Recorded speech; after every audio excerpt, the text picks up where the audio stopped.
Yes, uhari gani mwanafamilia wa Mapro TV, karibu katika segment ya kimichezo tupate kuchambua kwa pamoja mchezo wa robo finali ya kombe la CRDB kwa maana ya CRDB Federation Cup ambao umetamatika kwa Young Africans kuondoka na ushindi wa goli 2-0 dhidi ya JKT Tanzania, na mchezo huu ulipigwa pale katika dimba la Meja Jenerali Isamuhyo jijini Dar es Salaam. Ni mchezo mkali, mchezo ambao unaonesha ni kwa namna gani Young Africans sasa inarudi katika ile fomu yake kabisa. Tumeona namna goli la kwanza lilivyopatikana ambapo Shadrack Boka aliweza kukimbia na mpira na kupiga ama kujaza maji kati na kuwafanya kipa na beki wa JKT Tanzania kuchanganyana na mpira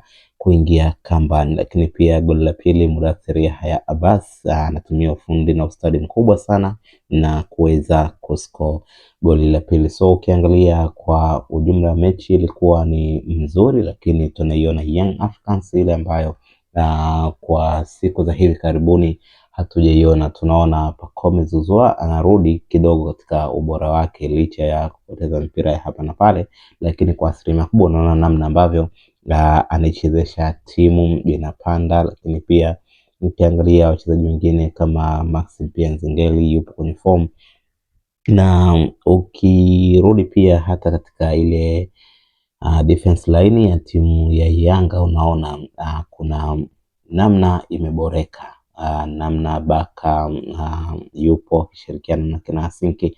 So ni mchezo ambao unaionyesha Young Africans ile ambayo walikuwa wakisubiri kwa hamu mashabiki wa Yanga kuiona tena, kwa sababu ni muda mrefu kidogo imepita. Tunaona namna ambavyo timu hii imekuwa haina muunganiko mzuri na imesababisha hadi kufukuzwa kwa aliyekuwa kocha mkuu wa timu hii Pedro Gonçalves. Lakini pia tumeona juzi kati waliweza kupoteza katika mchezo wa ligi kuu Tanzania bara NBC Premier League dhidi ya Dodoma Jiji kwa goli 3-2, lakini leo hii mchezo huu unaonesha ni wazi kwamba Mwalimu Mollin kwa sasa pengine ameona madhaifu yako wapi na ameanza kuyafanyia kazi. And that's why unaona timu inacheza katika ile fomu yake kabisa. Tunaona kila mchezaji yuko uwanjani akifahamu majukumu yake ni yapi, lakini pia